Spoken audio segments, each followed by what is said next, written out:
સમાચારમાં સૌપ્રથમ વાત કરીએ તો 3 કલાક ગાજવીજ સાથે હળવા વરસાદનું અનુમાન 14 જિલ્લામાં 3 કલાકમાં વરસી શકે છે હળવો વરસાદ। હવામાન વિભાગે આગામી 3 કલાકને લઈ નાવકાસ્ટ જાહેર કર્યું। સૌરાષ્ટ્ર, ઉત્તર અને મધ્ય ગુજરાતના જિલ્લાઓમાં વરસાદ વરસી શકે છે। સૌરાષ્ટ્રના અમરેલી, ભાવનગર, બોટાદમાં વરસાદનું અનુમાન તો આ તરફ મધ્ય ગુજરાતના દાહોદ, પંચમહાલ, આણંદ, વડોદરા, ખેડામાં વરસાદ વરસી શકે છે। છોટાઉદેપુરમાં 3 કલાક ગાજવીજ સાથે હળવા વરસાદનું અનુમાન તો અરવલ્લી, સાબરકાંઠામાં વરસાદની આગાહી કરાઈ છે। 3 કલાક પવનની ગતિ 40 કિલોમીટર પ્રતિ કલાકની રહેવાની પણ આગાહી છે। ત્યારે સૌરાષ્ટ્રના અમરેલી, ભાવનગર, બોટાદમાં વરસાદ ખાબકી શકે છે। મધ્ય ગુજરાતના દાહોદ, પંચમહાલ, આણંદ, વડોદરા, ખેડામાં પણ વરસાદ વરસી શકે છે।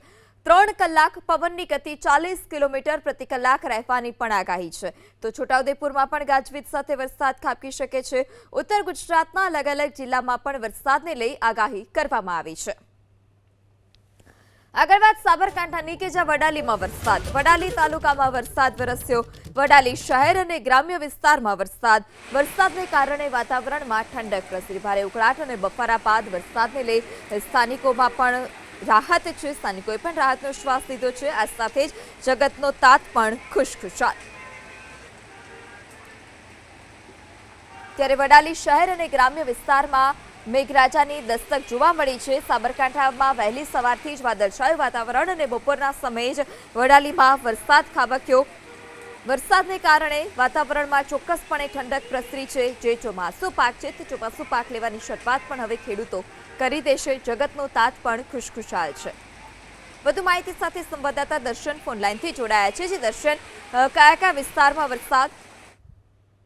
જી ચોક્કસથી ગઈકાલ રાતથી જે વાતાવરણ જે સાબરકાંઠા જિલ્લાનું છે તે પલટાયું હતું ને ગઈકાલ રાત્રે હિંમતનગર, ઈડર અને વડાલી પંથકમાં વરસાદ વરસ્યો હતો। ત્યારબાદ થોડાક જ કલાકોના વિરામ બાદ એટલે કે આજે સવારથી જ જિલ્લાની અંદર વાદળછાયું વાતાવરણ સર્જાયું હતું। હિંમતનગર બાદ જે વડાલી પંથક છે તે વડાલી પંથકમાં પણ વરસાદ વરસવા પામ્યો હતો। વડાલી શહેર અને આસપાસના જે ગ્રામ્ય પંથકો છે તે ગ્રામ્ય પંથકની અંદર વરસાદ વરસ્યો હતો। જોકે અત્યારે હાલ જે મગફળીનું વાવેતર કરતા જે ખેડૂતો છે તે ખેડૂતો ખુશખુશાલ જોવા મળી રહ્યા છે। કારણ કે જે પિયત જે કરવાની હોય છે તે જ સમયે જે આ વરસાદ વરસ્યો છે તેને લઈને આગામી દિવસોમાં મગફળીના વાવેતરમાં ખૂબ મોટો વધારો જોવા મળશે। આ સાથે જેને વાવેતર ખેડૂતોએ કરી લીધું છે મગફળીના પાકનું, તે પાકને પણ આ વરસાદ સિંચાઈ આપશે। એટલે કે જે આશીર્વાદ રૂપ છે તે આ વરસાદ વરસી રહ્યો છે।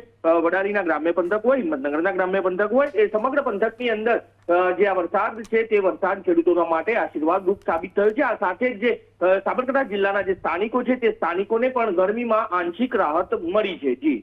જી દર્શન, માહિતી બદલ આભાર। આગળ વાત ભાવનગરની કે જ્યાં શહેરમાં સિઝનનો પ્રથમ હળવો વરસાદ। સિઝનના પ્રથમ વરસાદને લઈ શહેરીજનોમાં ખુશી। આકરી ગરમી અને ઉકળાટમાંથી લોકોને રાહત મળી।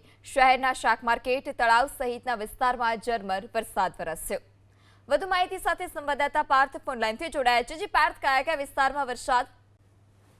જો સમગ્ર રાજ્યની અંદર ભાવનગર જિલ્લામાં સૌથી વધારે તાપમાન હતું। એક તરફ ઉનાળાની કાળઝાળ ગરમી હતી, પરંતુ હવે ચોમાસાની જ્યારે શરૂઆત થઈ ચૂકી છે ત્યારે આજે સિઝનનો પ્રથમ વરસાદ છે તે નોંધાયો હતો। જો ભાવનગર શહેરની વાત કરવામાં આવે તો મુખ્ય વિસ્તાર જે તળાવ વિસ્તાર છે, શાક માર્કેટ વિસ્તાર તેમજ કાળિયાબીડ વિસ્તાર, સંસ્કાર મંડળ, વાઘાવડી રોડ સહિતના જે વિસ્તારો છે ત્યાં હળવાથી ભારે વરસાદ છે તે વરસ્યો હતો, જેને લઈને લોકોને આંશિક ગરમીમાંથી રાહત મળી છે। જી પાર્થ, માહિતી બદલ આભાર। આગળ વાત રાજકોટની કે જ્યાં ધોરાજીના વાતાવરણમાં પલટો આવ્યો। બપોર થતાં જ આકાશમાં કાળા ડિબાંગ વાદળો છવાયા। વાદળછાયા વાતાવરણ સાથે ઠંડા પવન ફૂંકાતા ગરમીમાંથી રાહત મળી છે। ધોરાજી પંથકમાં બપોર બાદ વરસાદ વરસી શકે છે। વહેલી સવારથી જ વાતાવરણમાં પલટો જોવા મળ્યો। બપોર થતાં જ સાંજ હોય તે પ્રકારે કાળા ડિબાંગ વાદળો જોવા મળ્યા છે। આ સાથે ઠંડા પવન ફૂંકાતા ગરમીમાંથી, બફારામાંથી લોકોને રાહત મળી છે અને ધોરાજીના અલગ અલગ વિસ્તારમાં બપોર બાદ એટલે કે થોડા જ સમયમાં વરસાદ વરસી શકે છે તે પ્રકારનો માહોલ। ત્યારે બપોર થતાં જ આકાશમાં કાળા ડિબાંગ વાદળો, રાજકોટના વાતાવરણમાં પલટો છે। વહેલી સવારથી જ અલગ અલગ વિસ્તારમાં પલટો તો ગઈકાલ રાતથી પણ અલગ અલગ વિસ્તારમાં, અલગ અલગ રાજકોટના શહેરોમાં વાતાવરણમાં પલટો આવ્યો હતો। ક્યારેક અમુક વિસ્તારમાં થોડા ઘણા વરસાદી છાંટા પણ જોવા મળ્યા હતા। ત્યારે ધોરાજી પંથકમાં બપોર બાદ વરસાદ વરસી શકે છે। બપોરના સમયે અચાનક જ ધોરાજી પંથકના વાતાવરણમાં પલટો આવ્યો છે।